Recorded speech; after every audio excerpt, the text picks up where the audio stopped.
up, baby? It's the state champ, DJ Frosty, and I'm missing my co-host this week. But I got my guy who's been a friend of mine since childhood. Like, we go way, way back.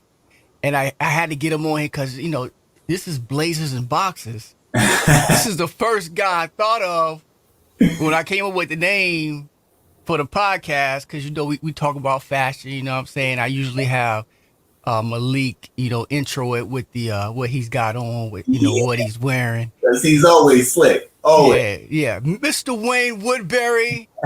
We got the Woodbury Collection. We're going to talk about that a little bit, but how you doing, my brother, man? How's things going over man, I'm good, man. First of all, it's great to see you. It is always great to see my brothers from SC. Yeah. Man, anybody that knows us knows that we rep SC and rep it to the fullest. Yeah. Not just for the territory, but for the people, man. The people that were there, the people that we were raised with, the way we were raised, the bonds that were created. So first and foremost, man, appreciate you having us. Yeah.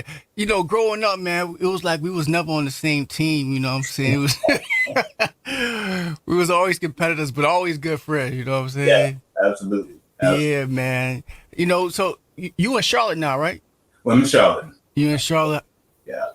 And how's everything in Charlotte, man? You know, at one point I thought it was an extension of the Berg. It's a lot of people. Listen, I almost moved there. I honestly want to move there. I might still do it, but the house is kind of high. Hey, man, the house is. It's like any other. It's like any other desirable area. You know, you got it's the problem that we're facing right now, and it's becoming a national story, is the gap between the haves and the have-nots is one of the highest in the nation, actually. The good thing is there's some intention behind programs, leadership trying to put some policies and some practices in place that can prevent so much of the gentrification from displacing so many of the original inhabitants. So that's the beauty, is there is some leadership that's got some vision, at least. Okay. All right. So they are trying to address it. They trying, man. They try. Okay. That's what's up, man. Giving us what you say?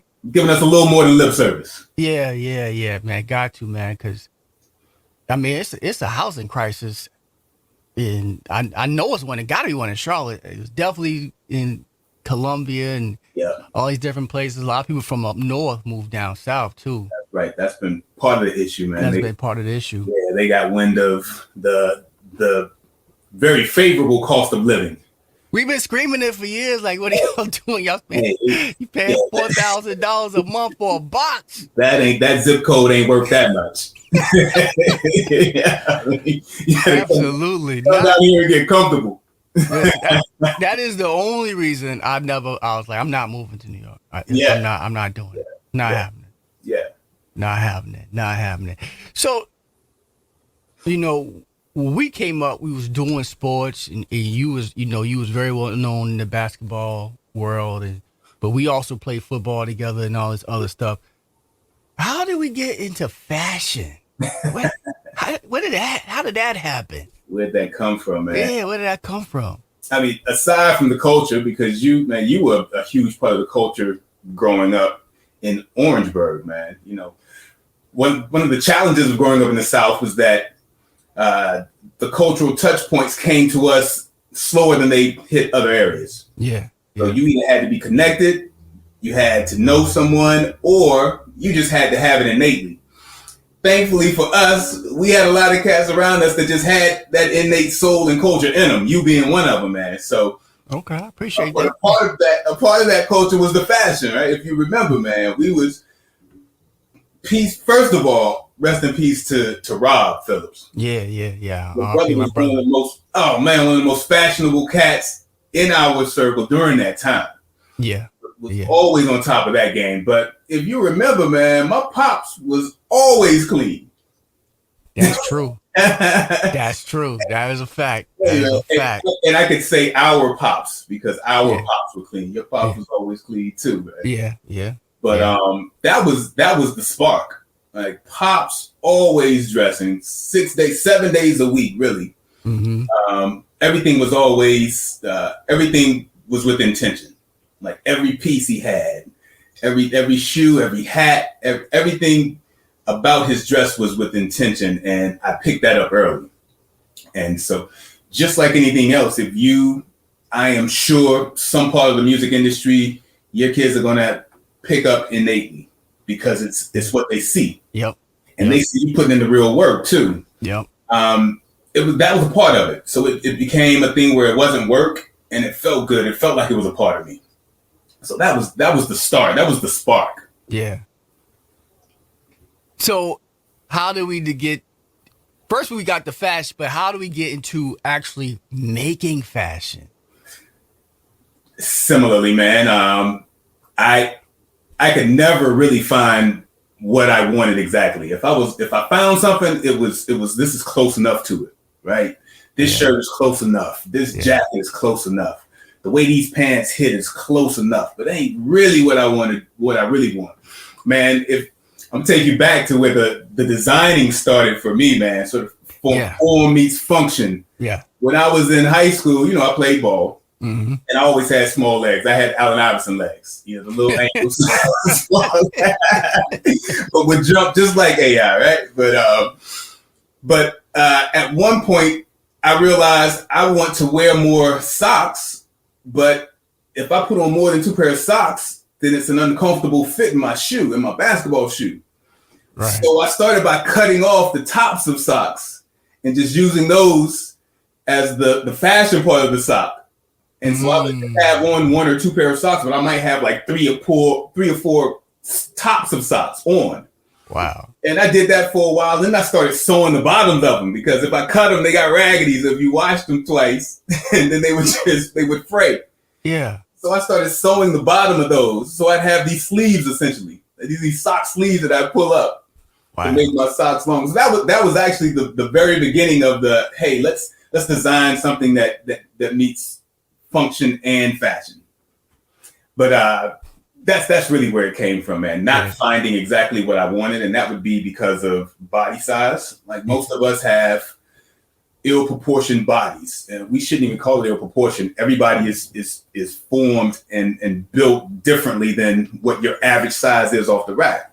Yeah. So we all buy stuff that we buy what we think is going to be best fitting for us, and then we go and get it altered. So putting all that together, man, how about, let me see if I can find what I want. Let me make what I want, actually. And once I found that there were channels out there that would assist me in that, then it was off to the races, right? So you were self-taught? Yeah, well, so the style part. So, full disclosure, I don't do the major sewing for any of our pieces. We can do minor alterations here, but I let the professionals sew for me. Okay. We do all the designing, though. We do the designing and the styling, and then we let the professionals do that part, and then we can, if we got to do some minor adjustments here and there, we can make that happen. Yeah. So real quick, so since we in the midst of this, let everybody know where they can check out the Woodbury Collection. You know what I'm saying? Absolutely, man. We are on Instagram at Woodbury Collection. That's WOODBURY Collection. All one word. We're at woodburycollection.co. WOODBURY collection.co. We're a concierge business, man. That's how we started. I actually started by styling cats. And that was just an outgrowth of cats like us, our friends, our associates saying, I got this event coming up. I need to get a suit. I need to get a professional look. Help me out. You got something, or what should I put with this? So, started with that, and all of a sudden, realized that, hey, I could actually get paid for this. And so did that for a while. And then I realized, this requires me to be on and present every time I'm dealing with a client, right? Yeah. And that gets, we're always looking to scale up and to be more efficient. So I figured, let me let somebody else handle the styling, and let me see if I can create a product that will reach more than just those that I can touch, physically. Yeah. Yeah. FYI, man, Wayne styled me and my groomsmen for my wedding. Yeah. Yeah. And he did a superior job. Totally had what, my wife wanted, that she had, because, I didn't really have a choice, in color, but I kind of knew what I didn't want. You know what I'm saying? But that was it. That was it. So I appreciate you for that, man. Man, that's one of the things that we really try to stress. We deal with a lot of grooms and a lot of groomsmen and a lot of brides of grooms, and we want cats to understand, hey, this is your day too. Make room for the groom because we're coming, and we're going to make sure that he makes you look that much better. So come rock with us. We'll take care of that. One less decision for you, and whatever you look, man. Our claim to fame is classic style. Like, we're not going to put you in what the latest greatest is if it's going to have you looking out of sorts in 2 years and 5 years, right? Like we are true fans of the classic style with a classic cut, and that's what we'll do for you. Have you ever styled like an artist, like a music, a rapper, singer? Do you do anything like that? So we've got a few artists that we've done some pieces for. Start with my main man and yours, my man Umi, who is an entertainer, entrepreneur extraordinaire. So he rhymed for years. He did some work with Dead Prez and RBG for years.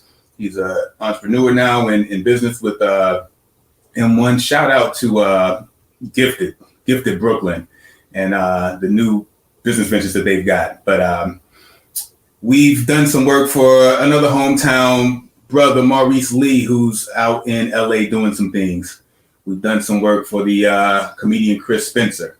One of the things that we sort of hang our hat on is that we want to be the everyman's tail. Like we want every man to feel like, hey, I don't have to wait until I reach this level to look like this. Yeah. I don't want to have to wait until I've got this amount of money to look like this. Like we're styling them all the same. Like we're gonna make them all look good based on your body type and based on what you got to offer. So did you ever get any inspiration from like some of these fashion icons in the music business? Like, people always talk about Virgil, and then you had what's the guy name? I can't think of his name right now. But are there some cats you like, or you ever drew inspiration from? Absolutely, man. It's the fashion game is almost just like the rap game. Number one, there's a wide variety. You got many styles. You got Busta Rhymes, and then you got Jay, right? You got cats that's just Dabba Dan, that's his name. That's what I was thinking about. But go ahead. Yeah. You got cats that's acrobatic with it, and you got cats that's classic with it. And so there are folks in the game that we do see, we admire. Virgil was a trailblazer, revolutionary. We rest in peace to the brother. We are all better because of what he's been able to do. Like he has taken that he has been the tide that has raised these boats of minority designers in the game. And there are guys like Rich Fresh, these guys that come with very unique, very creative products and have the talent to back it. Right, that's the main thing. But yeah, man, we like some classic guys too that most folks that are in the mainstream don't really know about, but have put in the work, that are tried and true artisans, know what they're doing, have been doing it for some time. So yeah, man, we definitely take inspiration from folks in the game. But there's a fine line between taking inspiration and copying, right? Yeah, absolutely. I'm not, inspiration doesn't always mean like I'm taking your style. Like inspiration could just be like, I'm motivated. You know what I'm saying? Like he's like, oh, he did it, I could do it, we can do it. What I'm saying? Or just cast as like, oh, he's doing, I like what he's doing. Yeah. How do you feel about Kanye? Yeah, Kanye's another one, man. And I think a lot of us are beginning to be able to see what a lot of folks who knew him or saw him early on knew, which was, there's genius in that. He doesn't follow a mold. He's not following a pattern. He does what he truly feels. And that sort of crosses from his music to his fashion work. Kanye definitely an inspiration in the way that he approached the fashion game, took the bumps and the bruises and the denials, and only use it as fuel to say, okay, this is what Kanye had y'all buying mud colored sweatshirts with holes in them. I mean, at that point, the influence, is top notch. Because from day one, I'm just like, this looks like homeless person gear. But y'all spending $500 for it. Amen. This is incredible. Amen. This is incredible. That's that Goodwill couture. And then, but I'm not, and at that point, it's a it's a game, it's a business, and it's a game. And at that point, I personally, my opinion is that was a slap in the face of the fashion industry. Like, not only did I do it my way, I came and I had to come to the back door because you wouldn't let me in. Yeah, he was begging for years. Yeah. And then he produced quality product up front. Once he got in, hey, let me show y'all what I can do. Mm-hmm. And then that was the FU. Yeah. And now I'm gonna hit y'all with the mud couture. And now he's a billionaire. And now he's worth $1 billion plus. Right. Which brings me to Rihanna. Yeah. Her Savage Fenty. Yeah. She killed it, and then she, I think she killed the game first with the makeup stuff. Was it the makeup first? Or was it the clothes first? The clothes came first, but I'm not 100% sure on that. But and I love that, man. Two things. Number one, we definitely celebrate artists and other creatives over here, man. Like that's the spirit in which we roll with. And it's nothing like seeing a creative who has been able to capture that moment, capture that momentum, and then use that influence to skyrocket. So yeah, in that vein, man. To even be like Beyonce's line, her collabo with Adidas, and anyone who's able to capture the masses, take hold of that influence, and run with it, man, we with it. Yeah, recently, Jay-Z, Meek Mill, a few other people, they bought Mitchell & Ness. Yeah, saw that. Do you think they can revive it? I think they can, man, because I got a teenage son and their crew, they're recycling out the cycle. The return cycle is shorter than it used to be. When we were coming up, it was like 20 years, right? So something that had hit 20 years prior, it would cycle back. We'd be like, oh, this is the new, this is the new resurgence of their return cycle is shorter. So it's about time for Mitchell & Ness to make its return with this generation. Yeah. And they value it. Like, they put their money behind it.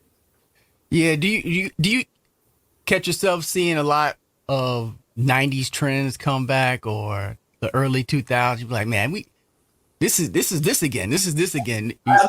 Absolutely. I mean, it's for most creatives, and I don't want to call it the cheat code, but it's one of the primary sources of inspiration, where some guys may be out here looking at their contemporaries are trying to see what's the next radar blip, what's the next thing that's really popping off. For me, for my creative process, I've always gleaned back to the past. Hey, I remember this, and actually I used to 95. Me and my crew was rocking black and white saddlebucks with jeans and with Jabot jeans and polos. Mm-hmm. Like, well, ain't nobody rocking no saddlebucks. Like, not in the streets anyway. Right. But we've always sort of leaned back into what was and brought it back to relevance. And I just think they do it in the life cycle is so much quicker now. Man, I see my son wearing stuff. I'm like, dude, you could have went to the closet because I probably got the original over there. For sure. Growing up, right? Because in our era, yeah. When like ripped jeans first came out, and parents be like, "Why are you wearing jeans with holes in them or rips in them?" Like it just did not make sense to them at all. Did your dad ever give you a hard time about that? Yeah, what's crazy, man, is the seed was planted early. Man, when I left, I left South Carolina and went to DC to finish high school. And I used to wear some of my pop's old shirts to school in DC. They had his initials on them. And Cass was like, who who is this nigga from the South with shirts, monogram shirts? Nigga, you 17. Like, what's going on? But nice. yeah, absolutely, man. My son's style is a little different, but to your original question, you know, my father planted the seed early, but it was years before I really began to embrace that part of my fashion sort of my fashion spirit. Yeah, I was camo and Timbs like the rest of them. I was the ripped jeans, camos, and my pops was a clean brother from Detroit. Like, you know, he couldn't figure that out, man. He's like, why? Now it makes sense. Yeah, man. Pops was from Detroit. The Detroit players. Yeah, man. So yeah, there was a gap there. You know, from the time that I left home, probably until when I consistently began to dress with more of my personal flair. So not so much of the sweats and the camos and the cargos and the Timbs and all of the J's. But it was, you know, my early 20s when I really began to craft my own style. Yeah. The Timbs are still in the closet. The J's are still there. I still got the Kobe's to go on the court and act up. But nice. More of my style now for sure. Nice. I had a vision, you know, for the podcast. You know, we were supposed to, because, you know, a lot of people was doing they, you know, Zooms at home, dress for work, but you know, but it got too hot. It was hot. It got hot. So I'm like, so anyway, I had this vision. I'm like, I you know, it was going, you know, we need to be rocking blazers on the podcast, you know, when, you know, but yeah, we need that Woodbury collection. You know what I'm saying? I need you to, man, see if you can bless us with that. You know what I'm saying? Because y'all doing the visual podcast too, so we definitely got to get y'all stuff. No, that's done. Yeah, I need some. Done, actually, man, that's done. And yeah, I need you to help me outshine Malik. I gotta put my foot forward. Malik don't play no game when he step on it. yeah, Malik be on it. He be on it, man. Indeed. Another clean brother from SC. Love it. Yeah. You been paying attention to, you know, we got this Ukraine stuff going on and gas prices high as hell. Yeah, man. You know, damn high, but yeah, man. In regards to Ukraine, man, it's, you know, it's interesting, and I have these conversations, and I can be honest with myself about it. I see everything through the lens of a Black man in America. Mm-hmm. So one thing that really shines through for me is how certain groups of people are given the benefit of the doubt in the exact same situation. So here we are with a madman who wants to come in and take over someone else's land. You know, We've seen this before. And the inhabitants say, we don't want you here. We're going to fight. And to just step back and look at the collective response of the nation for this group of people versus another group of people in another region that are essentially dealing with the same issue is glaring to me. Like I do not miss any of that. All power to the Ukrainian people for standing up for their land and what they believe. They are not the only people in this world who are doing that thing and who have been asking for support for decades now. Yeah. If not longer. So that's the first thing that jumps out. You know, number two, whoever controls the narrative wins. Like the beauty, the gift and the curse of social media is that everyone has a voice now. Yep. And it's not just a voice to their local, they're not speaking from their local pulpit anymore. Like everyone has a global voice at this point. Yeah. So, you know, creating those in power, creating a narrative that's counter to the reality doesn't fly anymore. Like just because you say these people did this, so we're going to go and take that. If that's not the real, people can let it be known at this point. So those are two things that really stand out to me.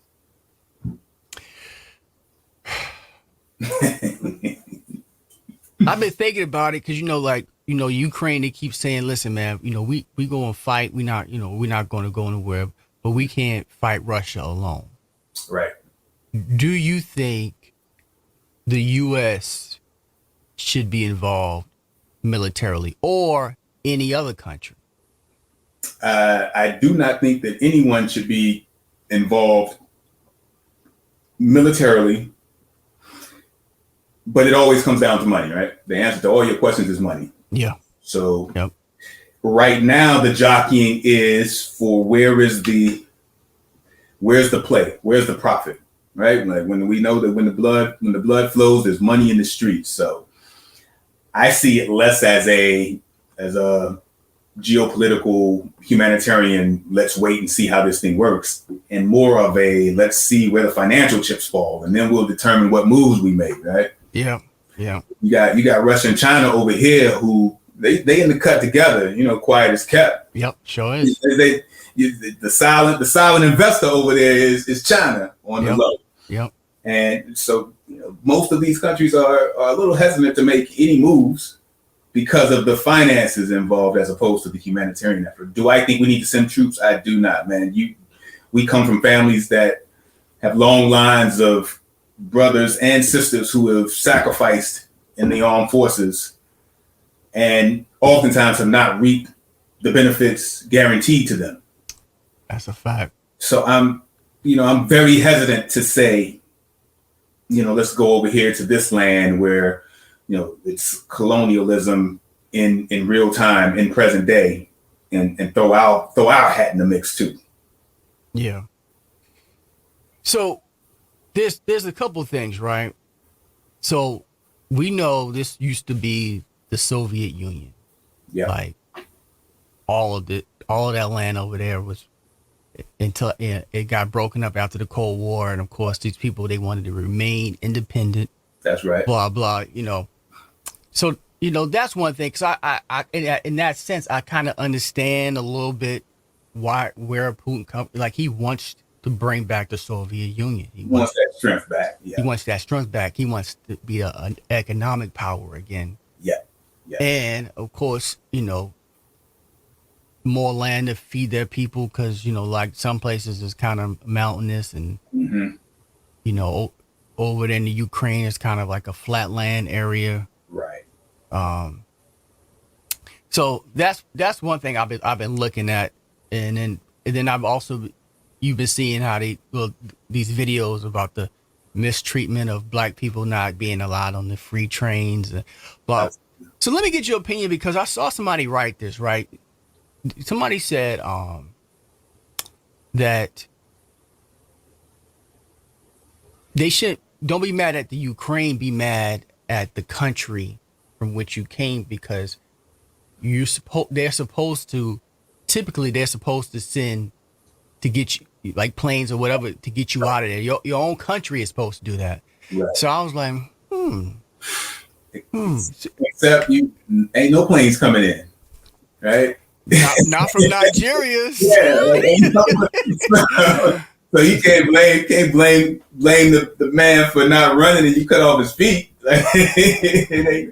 Because they were saying like it is every nation's duty to take care of their citizens first. Yeah, it's why we have embassies and ambassadors. Mm-hmm. Absolutely.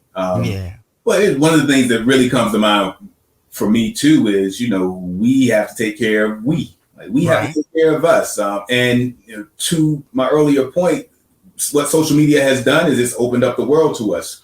But then, 48 to 72 hours, word was sent to a lot of those countries that had students and foreign nationals in that war zone. Hey, they can't get out. This is what they are dealing with. This is the video. This is the live feed of what's going on.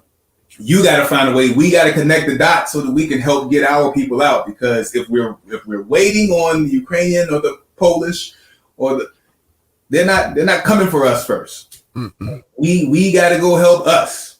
I think it's a master class. It's a lesson in what we've got to do here. If you waiting on Biden's Build Back Better to bring more affordable housing to Charlotte, as opposed to, getting down with the mayor and the city council and those in, housing and urban affairs. Hey, what are we going to do here to help us? Right? I'm thoroughly impressed with, because you ain't even gone deep yet, but I can already tell, Wayne knows this stuff. I didn't even give him the topics. He didn't. My guy is on it, man. My man. One of the undercurrents of growing up in Orangeburg specifically, man, in the South, but in Orangeburg specifically, man, we just grew up in this bubble of culture. Let's talk about Orangeburg. Let's talk about Orangeburg for a second. And didn't even know it, man. We didn't even know what we had, the resources that we had. Yeah, it's a few things that are straight connected to Orangeburg and nowhere else. Right. I didn't know until I left. You know what I'm saying? Until I left, actually got out of Orangeburg. So, do you remember there's a Chinese spot? They used to sell these red chicken wings. Absolutely. Have you seen that anywhere else? I'm sorry, I tell my wife about it all the time, man. I be telling my wife too. Yo, you gotta check out. Yeah. You don't even know about the red drink. The red drink. Stop playing. Yeah. And then I moved to Georgia. That was the first place I moved. And the first week I'm there, this girl, I'm talking to this girl at the radio station. She was like, "You from South Carolina?" I'm like, "Yeah." She was like, "Oh, you got to bring me some pudding back." I said, "What you know about that?" She was like, "You can't get it nowhere else." That's right. Yeah, man. You can't get it nowhere else. Yeah, there's some stuff that's specific to that region. Absolutely, man. That's crazy. And then, growing up in Orangeburg, I didn't know how small it was. Right. Until I left. Until I went to Columbia. Right. And when I went to go to USC, and I'm actually looking at all the high schools. Yeah. Cause I started getting the radio, doing, wanting to do the shots. I'm like, oh my God, it's damn it, 30 high schools in Columbia. It's like one in Orangeburg, and then you got Edisto where you went. Yep. And then you got the private schools. And you got private school. You got OP. Mm-hmm. And that's it. That's it. That's crazy. Back then, anyway. Yeah, and we didn't even think that shit was crazy. At all. Not at all. Indeed. I did not think. Man, the crazy thing though, man, is Orangeburg is everywhere.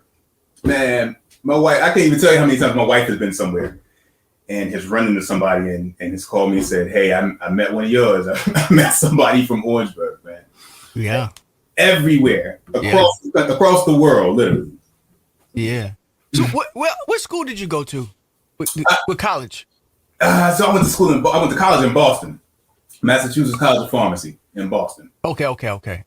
But you finished, you did your senior year in DC. DC, junior and senior year. Junior and senior year. Yeah. At Carroll, Archbishop Carroll, man. Shout out to the Lions, man. Carroll was I really had the best of both worlds, man. Just growing up in Orangeburg gave me a knowledge of self, man. We didn't even realize that we were in this black incubator, man. We had 2 HBCUs right there. Mm-hmm. We had all the folks who, if they didn't work there, they may have worked in Columbia at Bennett or Allen. Yeah, Benedict. Mm-hmm. Or USC. Benedict. Or USC. Or they may have worked in College of Charleston. They were black intellectuals that worked there and lived in Orangeburg. Man, we just had this bubble. So by the time I moved to DC, I had a sense of self that most folks that don't come from a major metropolitan area just don't have. And it served me well when I left there and went to Boston, man. And it's something that Orangeburg plants in here, man. Absolutely. Did you ever get this feeling like when you in this big city, like the people that come from this, that they're different from us, like in the sense of like I can't trust none of you. all my Orangeburg people and my Charleston people, I get along with. Yeah. You know what I'm saying? But a lot of the people in in the Metro, and I love the Metro, of course. Yeah. So don't get me wrong, I love the Metro, but there's a lot of people that's just like, they kind of shady. It's a lot of shady characters. Yeah, be careful. The Metro adopted you. Yeah. Listen, I adopted the Met too. Yeah. Listen, I'm actually born in the Met, raised in Orangeburg. Yeah. And then I spent the next half of my life in Columbia in the Met. Yeah. So I definitely love the Met. But I just noticed that, like, especially when I was in college, like everybody I hung with was like from either like Orangeburg or Charleston, down that area. And then it was just, I don't know. It's interesting because, man, most of my inner circle right now is still, if they weren't from Orangeburg, they were from a small town. Now I've got lifelong friends that I made, man. I got some of my brothers. Two things: we either became brothers through sports. So I've got brothers that I played high school ball in DC. That I got some brothers that are still my brothers, till my dying day. But even when I got to Boston, man, I've got some really good friends that were from New York, that were from New Jersey, Rhode Island, Massachusetts. But my core is still. It's sprinkled with a bunch of guys from the South, man. So it's interesting. There's a common spirit there. Yeah, man. So what was it like being in Boston? Yeah, man. But especially coming from Orangeburg. Yeah, but man, Orangeburg prepared me for Boston, man. Because because Orangeburg was this place where you could be in your space and you didn't have to worry about nothing. They used to talk about KKK marching through the town on that one day, every couple years, but wasn't nothing happening. Wasn't nobody coming through Orangeburg trying to do no F-ish. Not at all. All us there. It was surprising me. When I moved to Georgia. Yeah. And the first place I moved to, I was in Macon, Georgia, right? Yeah. Doing radios, like an hour outside of Atlanta. Yeah. And one of my friends, he was telling me, what he experienced growing up, how, white boys calling them the N-word. One time they was walking and a bunch of white boys chased them with bats and blah. I was like, yo, that never happened. That never happened. Where I grew up. That would never happen in Orangeburg, South Carolina. Right.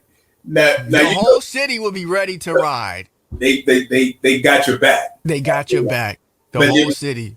It was two things though. Number one, I grew up out in the outskirts, so I grew up in Cordova. So I went to school with 45-50% white folks.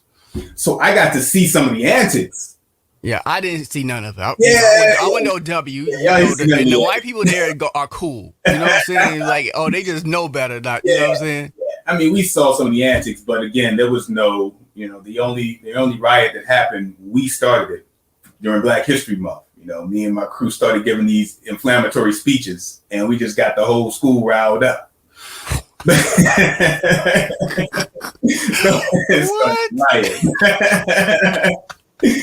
But I said all of that to say that it prepared me for Boston, because what Orangeburg showed me was we can have our space and we can have culture and society, but that, well, first of all, for years we didn't really have the blacks in leadership in Orangeburg, and we were so much of the population, but we were still run by whites. Made no sense. Couldn't understand it. I couldn't understand it. Yeah. But the flip side of that was I did get to see what culture looked like when you had whites in charge, and I mean the school culture and that small town culture of the suburb of Orangeburg, which was a microcosm for what culture is. You got all of these minorities, these small group of white folks who have the power, and so they make all of these decisions that are to their benefit, and it's to the detriment of the masses, which was us at the time.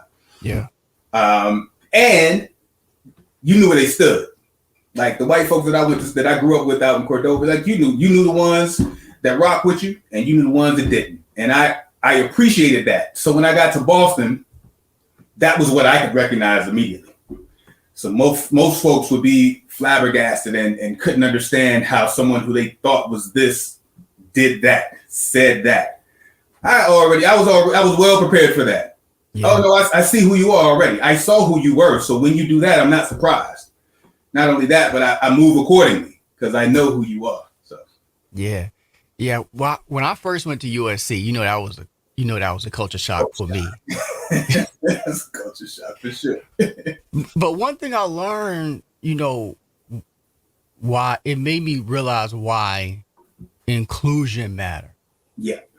Because a lot of white people aren't racist. Right. Right?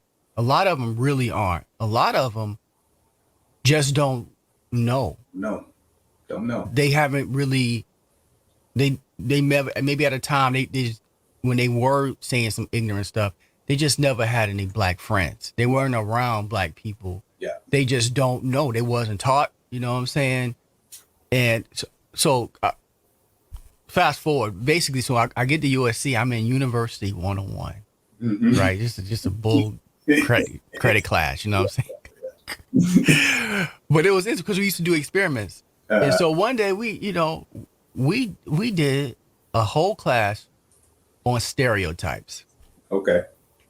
I'm the only black guy in. Oh boy.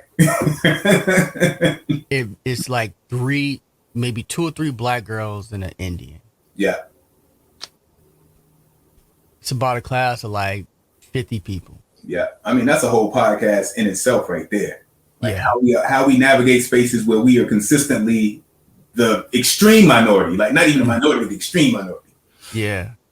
So soon as we were allowed to start naming stereotypes, hands going, and they just naming all the black stereotypes. Black people just like, I'm like I'm not even here. So I raised my hand, I'm like, yeah, and we got big penises too. And the whole class started cracking up. Yeah. And that changed it, and that's when everybody started naming other stereotypes of different, Yeah. But I stereotypes aren't necessarily always a bad thing. And what I mean by that is, like I was telling some people before, like stereotypes is like a natural instinct to protect yourself. That's it. You hit it. You hit it on the nail. You it's like if I see a snake, it's a snake. I'm not going by it. You know what I'm saying? Or right. if that is a tiger, it's a tiger. I'm not, you know what I'm saying? I'm not about to provoke it. It's a tiger. So a tiger gonna tiger. Yeah, these are things to help protect you. Yeah. So, and like I said before, I was, if it's at night and it's, 3 black guys walking, you know what I'm saying? I might lock my door. You know what I'm saying? You just don't know. You might reach over. I just say, you know what I'm saying? Like, it's a difference between protect self-preservation and living in fear. Right. And to your point, that stereotypes are in place for those are self-protective measures. The problem is when we begin to base the principles of our society. Yeah, and form our opinions based on those. And see, we used to have the worst imagery on television. Yeah. Which perpetuated a lot of these thoughts to white people because, they think anybody with a hoodie on. That's right. Is going to rob or kill you. You know what I'm saying? That's right. Could be raining. Yeah. It could be raining, Trey. It could just be raining. I can't wear a hoodie. It's raining. What the fuck, bro? It could be cold. It could be cold. I want to wear a hoodie. I want to wear a hoodie. People get sick through the ears more than the nose a lot of times. Like you got to cover up your ears, bro. Yeah. You really do. Yeah. Absolutely. Yeah, man. That's big. I appreciate you coming on and rocking with me, man. It's been fun. We gotta have you as a frequent guest host. Absolutely. Because I really want you on this podcast, and I really want Malik to be in the conversation as well. Mm-hmm. And I definitely want to have a episode where we all rocking the Blazers. Yeah. Let's do that. Actually, I have my partner with me too, man. We do a round robin, man. Let's do that. Yeah, absolutely, absolutely. Because we, like people, trust me, this guy is one of the best in the business when it comes to this. Listen, I'm telling y'all, Hey, man, this guy got gear, ideas, yeah, work is crazy. And like I said before, when we first came up with the name, I was like, yo, we gotta get Wood on here. Yeah, Gotta get Wood on here. The Woodbury Collection is ill. absolutely. And it's heartfelt work, man. Our work comes from the heart, comes from the soul, man. So there's something to that, man. My uncle used to be a chef down in SC, and it's the one thing I always remember. He was the first creative that I knew that I was related to, that I recognized the creativity in. I should say that. Mm-hmm. He sang out in LA for years. Actually did some work as a background singer for Sammy Davis and did some movies. But he was a chef at heart. So he came back south and he was a chef for years. But man, I will never forget, he always would begin cooking and somewhere in there would say, now I got to put the love in. You know, he used to think he was playing around, being funny, no, he really meant it. Like whatever you create, you got to put the love in. Yeah. We live that. Yeah. Yeah. Hey, so that's it. Before we get up out of here, man, tell me about, how it's been being an entrepreneur, and have you ever had a regular job? Yeah, man. I've always, man. My pops like a Jamaican from Detroit. Like 10 titles, man. I'm currently a pharmacy director for an oncology practice. So I'm juggling a regular job at the moment. To be determined. Mm-hmm. with the entrepreneurship. But the pandemic was hard on all entrepreneurs. Oh, absolutely. We weren't gigging, we weren't doing nothing. Man, I know for your live performance, man, like that. It's life changing. So all of us had to we made decisions. We had to change focus, pivot our focus, so to speak. Change direction. But if you are a creative and you know this to your heart. If you're creative, you got to do it. Like ain't no options. Like I can't just go and work a job and be set. I will know. And creatives got to create. You got to create, man. Or you're gonna be depressed. That's it. Like it ain't no in between. There's no in between. I'm telling you, you'll be depressed. Yeah, when you're not creating. It's crazy. I don't know what it is. That's it. So that's what keeps us going. That's what keeps me going, man. Just the drive to create and to, I heard one of the OGs, Terry Corbett. Shout out to Terry Corbett, a designer out of New York. But I heard him the other day say that it's the consistent pursuit for that perfect suit. Like I'm constantly pursuing making that perfect garment, and I'm never quite getting there, but it's always getting better. And sometimes you come so close. You're like, I almost got the perfect garment that time. And that's the drive.